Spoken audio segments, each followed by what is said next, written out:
love the new Star Wars. Pen Made Mightier without roids. You know who didn't love the new Star Wars? Huffington Post. Huffington Post, let's see, what's this dude's name? This dude, Seth Abramson. Calling you out, punk.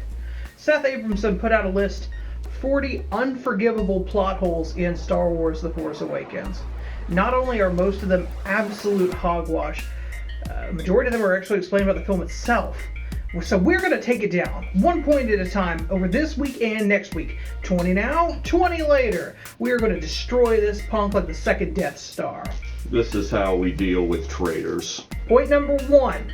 To blow up the 120-kilometer Death Star in Star Wars, the rebels need detailed plans for the base and a full-scale invasion force, as well as the supernatural targeting skills of the most powerful Force user in the galaxy. To destroy the exponentially larger and better protected Starkiller base in The Force Awakens, all that was needed was a janitor with no special skills, a few run-of-the-mill handheld explosives, a couple not very difficult X-Wing blaster strikes, and some moxie. It also helped that the Millennium Falcon was able to fly low.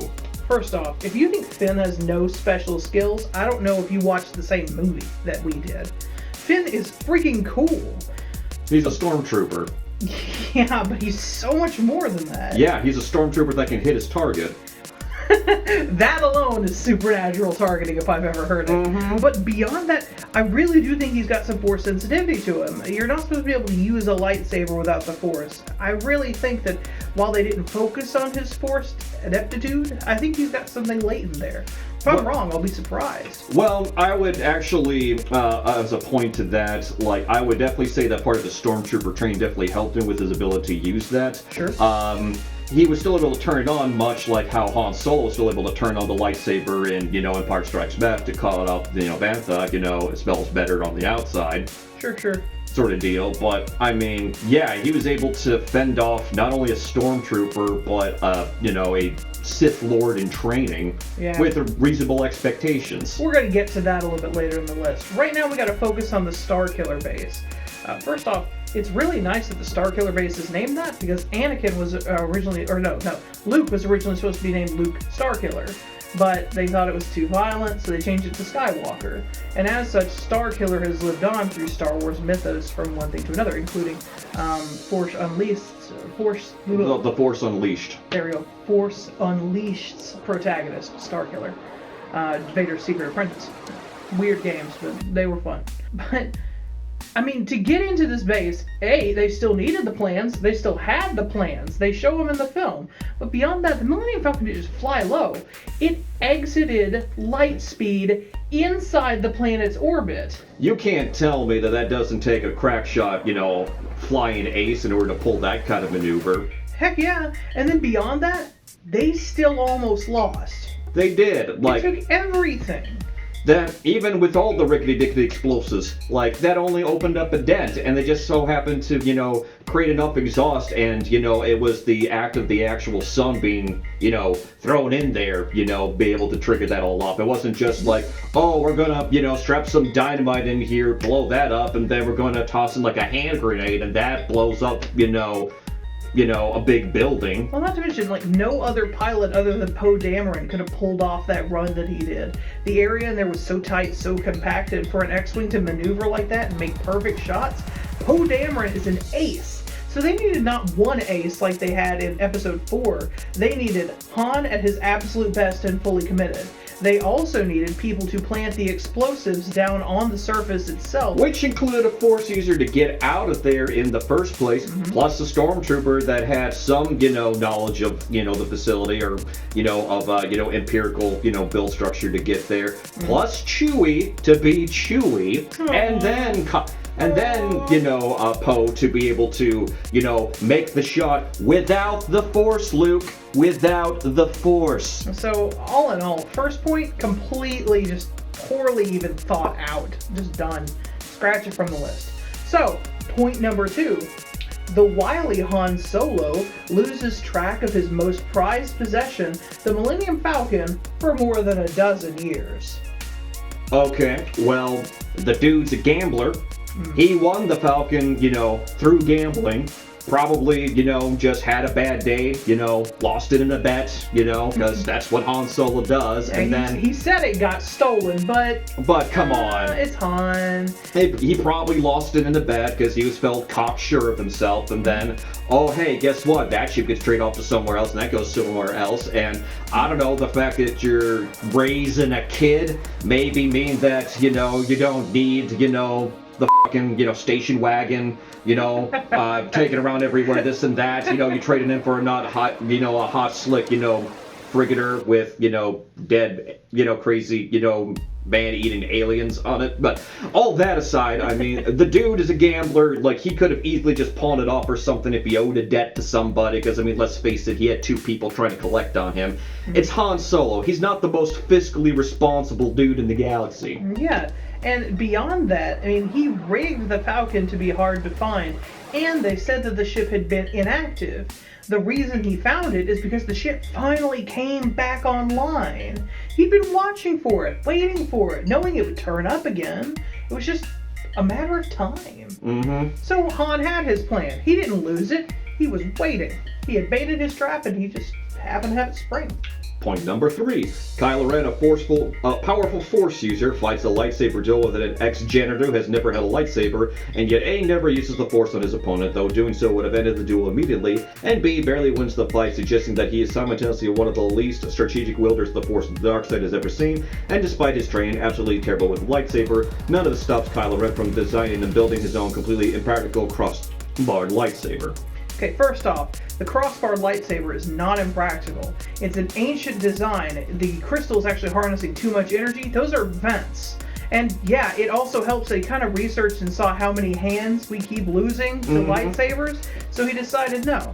But then, as if that's not enough by itself, the guy wasn't stable enough to use Force powers. He had been, pulled hemming and hawing towards the light side, the dark side. He just witnessed his father die by his own hands. He got shot by a bowcaster by Chewie, and we've seen that, gun take down armies. Yeah. And the best that it just brings him down to one knee, and he still keeps going. Mm-hmm. And he's punching himself to give himself strength. I mean, I'm betting he kept himself conscious using the Force beyond all that.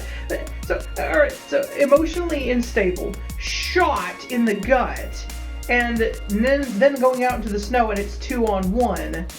I mean, come on. The dude couldn't have won the fight if he had been Darth Vader himself. If Darth Vader had gotten shot in the gut and was bleeding openly into the snow, and it was a 2-on-1 fight while he was emotionally compromised and then able to use the Force, oh wait, that's kind of how it was at the end of Return of the Jedi. It's kind of what brought him down. Mm-hmm. I mean, come on, dude. Just think for a second. Anyway, what's next? Number 4. Rey becomes nearly as effective as Force user in a few hours as Luke Skywalker did in a few years. Okay, so yes, she's pretty talented with the Force. Is she, nearly as competent as Luke? No. You know why? Because it took her multiple tries to get off the basic Jedi mind trick pulled off. Like, she, doesn't have, the Force jump abilities or any of the training, necessary to be able to, pull the stuff up. I mean, yeah, she was able to call the lightsaber to her, probably because that exuded a lot of Force. And you know what? Her lightsaber, wielding was sloppy. It wasn't like the fencing, mastery that we saw between Luke Skywalker, Obi-Wan Kenobi in the original trilogy, or like the Shaolin, monk fighting styles of the other Jedi that we saw in the prequels. It was more akin to staff fighting, because that's the weapon that she was used to. Right. Lots of thrusts, lots of, downward swings. And she was also emotionally compromised, because of what she just witnessed, and then her best friend, being taken down. Like, guess what? She wasn't like calm and steady and, stab, stab, stab. She was just as emotionally compromised as Kylo Ren was. Mm-hmm. And you know what? Her previous experience, helped her, gain an edge on a guy that was already critically injured and already emotionally compromised. So, yes, it's going to be, a sloppy fight. It wasn't, an elegant, dance that we're going to get probably later on in the movies when she actually gets trained by Luke Skywalker. Yeah. And I mean, that's the other thing is, Kylo Ren is not a Sith Lord. Lots of people keep trying to say this. He's not. He may dress like one, but his training's not complete yet. He's Luke in Empire. I mean, for God's sake, we know he's not a Jedi Knight. He's not a Sith Lord either. He's somewhere in between, and he's gotten half ranks in Jedi and Sith classes, so all of his stats are all screwed up. But then beyond that, I mean, she just barely ekes out a win. I mean, let's be completely honest. She barely ekes out a win. Yeah, if the planet wasn't falling apart, she probably would have lost. Let's just be completely legit. Like, all the talent that she has, you know, up against Kylo Ren's talent, plus, you know, what training that Kylo Ren does have, Kylo Ren would have gotten the edge out. Because, I mean, he was more in tune with the Force. He was more able to, you know, ping, you know, Rey's, you know, emotional, you know, insecurities, despite the fact that he was trying to prevent himself from bleeding out from the bowcaster shot. And not only that, I mean, they pretty much stated that Rey, even though she is not classically trained, she's very powerful with the Force. Mm-hmm. So it came down to middling training and being pulled by both sides of the Force, and probably not being the most Force talented person in the galaxy, versus a huge amount of Force talent and the ability to give in and let it take over for just a little bit. And that, with all of her other advantages, yeah, it means she ekes out a win. It's not the end of the world. Okay, and then that goes into point number 5. Just minutes before Starkiller Base explodes, Supreme Leader Snoke tells Hux to go get Kylo Ren and take him off the planet. Unfortunately, Ren has recently, unbeknownst to Hux, run into the woods like a lunatic, leaving no information about his whereabouts. It's no problem, though, because Hux apparently has special Kylo Ren GPS, and one assumes goes right to the spot in the middle of the Force where Ren is bleeding to death. Otherwise, Ren would have died on the planet along with everybody else from the First Order. This is the only one on the list that I'm like, yeah, kinda. Kind of, but easily explained away. If Snoke is all powerful as he says he is, like... You think he can't Force sense where the guy is? Exactly, and then say, oh, he's over here in XY, go and get him. Not to mention, there were stormtroopers who legit saw him murder his dad and know the general vicinity where he is. It's one comlink away. Hey, who's got eyes on Kylo Ren? Sir, he just ran out into the woods. Yeah, but that's not really necessary information. I mean, it happens all the time in Star Wars. If they don't die on screen, they're probably coming back. Mm-hmm. And more so, if they fall down a shaft, you know they ain't coming back. And, I mean, beyond that, I mean, the other thing is, do you really think Snoke didn't put a tracker on a guy? The guy's emotionally uncompromised, and we're talking about Sith Lords here. With all that tech that he was carrying, you think they can find us with our phones? Do you think they can't find him with something in his damn lightsaber? Number 6. The reason Ren was slowly bleeding to death instead of being dead by Rey's hand is a massive chasm had miraculously opened up in the several feet between the two of them. Such bad timing for Rey. Okay. There's a thing called force healing. That's true. And, you know, as you can see, he was punching himself in the wound, you know, probably, causing him pain, also probably healing himself, also probably giving him anger, which fuels his dark side powers. I mean, the dude had already been, you know, had some training from Luke Skywalker. We don't know what that entails yet. It could very well be that he probably, you know, learned that little trick, you know, to, you know, help close the wound so that way, hey, I'm still hurting, but at least it's cauterizing them so that way I can still keep going on and fighting. The other thing that I think is important that I feel like a lot of fans miss is the Force binds all things. It guides you. Rey took steps, like, meaningfully. You want to tell me that the Force didn't want to drag this out a little bit to try and save Kylo Ren's soul? I mean, if we're talking about the Force being something that guides people, gives them visions, guides their path, opens up parallels for them, and lets them control the minds of their opponent, you want to tell me you couldn't tell Rey, hey, walk 12 feet over there, the chasm's about to open up and it's what you both need right now? Come on. We're talking about an all-powerful magical energy force that she literally just tapped into. If a chasm opens up and it seems obvious, it's probably meant to be. Just saying. Oh, Luke turned off his targeting computer. We're supposed to just assume that the greatest pilot in the galaxy suddenly doesn't need targeting software because of the Force. Deus Ex Machina. Yeah. Yes! That's how the Force Magic! works. Magic. Rey, who has never left her home planet since she was a child, can speak Wookiee. Nobody can speak Wookiee. It's a running joke in the Star Wars universe, but Rey being able to speak Wookiee surprises neither her, Han Solo, nor Chewbacca himself. Well, a couple of things to explain that. One, if rumors of her backstory are to be true, probably grew up on probably grew up around Wookiees, specifically one of our favorite ones.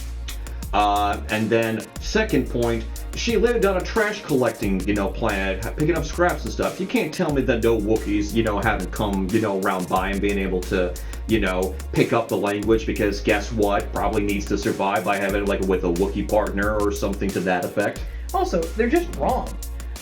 Yoda understands Wookiee language. Han understands Wookiee. Obi-Wan understood Wookiee. There's tons and tons of Star Wars characters who can get the general meaning of what a Wookiee means by their growls and their inputs. It's true that no non-Wookiees can speak Wookiee, but that's versus, oh yeah, I got that. Not to mention, if you hang around a Wookiee long enough, you're able to pick up stuff left and right. I mean, hell, even Leia and Luke were able to, pick up, like you said, the general gist of things, even be able to have conversations with them. And not to mention, they were hanging around C-3PO long enough who could completely understand Wookiee. Oh yeah, C-3PO can do it too. But, and even beyond all that, I mean, I hate to just keep going back to the Force, but Force empathy, man. It was a simple statement. She did it one time. Imagining that the Force allowed her to understand him in that one instance is not the end of the world. It's okay that Poe survived a TIE fighter crash. After all, so did Finn. But has any film ever cared less about giving the false impression a character has died and then having that character show up later with no one being inspired by it? Even Finn doesn't seem to care very much what the explanation is. Okay, I'll go ahead and tell you, if you lose somebody that you care about, that you thought was dead, and then finally say, oh hey, somebody's alive, in the heat of the moment, are you really going to care how they made it out alive? Just the fact that they appear to be alive and well? No. And even then, and as far as, on seemingly, how did he survive and nobody care? Well, actually, funny little bit about that, it was actually a part that was cut out and rewritten for the script, because originally what was supposed to happen was that when he crashed into the planet, he actually wasn't ejected out, a couple 50 feet away from, the crash scene like they originally said in the movie. What was originally scripted was that he was supposed to die, but then he loved the character so much that, well, he wrote him back into the show. So J.J. Abrams wrote him back to life, and I mean, that is probably where a lot of this plot hole comes from, and I can definitely say there is a disconnect there. And there's a bigger plot hole here to talk about, and we're going to talk about that at the end of the second video. So what is all this nonsense about the First Order only wanting to destroy the Republic because the Republic is supporting the Resistance? First of all, isn't the Resistance part of the Republic, not a separate operation? And if it is separate, why has the First Order only just now discovered the not very well hidden fact that the Republic is supporting the Resistance? And if the Resistance is in fact a part of the Republic, why didn't Starkiller Base destroy the Republic's planets and moons much earlier? In other words, what is the status of the war between the Republic and the First Order at the beginning of The Force Awakens, such that this precise moment is when General Hux decides to simply press a button and destroy the Republic? They talk about this. The weapon has just been finished. It's the show of force, like them destroying Alderaan. The weapon has just been finished. And it's no secret that they were being supported by it. The Rebellion even says, the Resistance even says, that they are worthless without the fleet from the Republic. The Republic is providing them troops and all sorts of backing, and they didn't wait for the opportune moment. They just wanted to know where their base was before they destroyed where all their contacts were. And even then, destroying the entire Republic was kind of a last-ditch effort, was something they were kind of hoping to avoid. Because you don't just say, the war has begun, nuke China! You save that crap for a last-ditch effort, and guess what? When they saw how big the Resistance really was... That's when they started to blow up planets. That's how things go. That's kind of their opus operandi if, shit gets real. Number 10. For that matter, why is it made to seem like the entire Republic is centered in just one star system?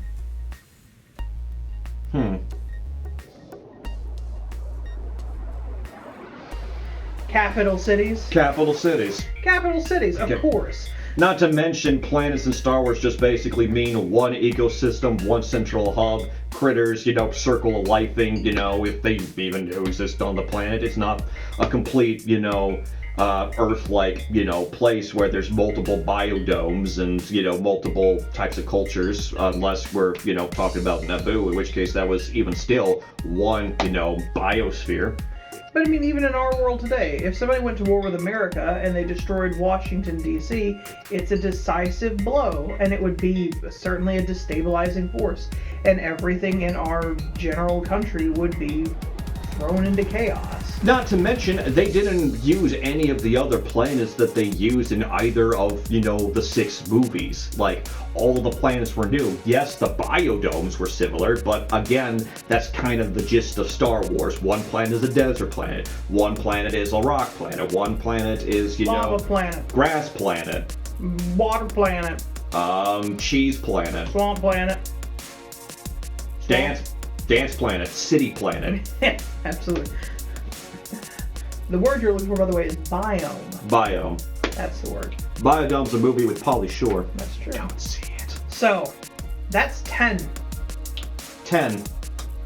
And at this point, we're like running out of tape. So, you know what? I'd love to talk more about how this doofus don't know his Star Wars good. So, why don't we just turn this into a whole damn month? Okay, yeah. We're gonna break this up, 10 at a time. And throughout the rest of the month, we'll get to, break this down one by one and just explain how, well, it's just like his opinion, man. Yeah. Join us next time on Pen Made Mightier. We'll break down 10 more of this idiot's bullcrap plot holes. Till then, thanks for sticking with us, share it around, and see you later. See you next time.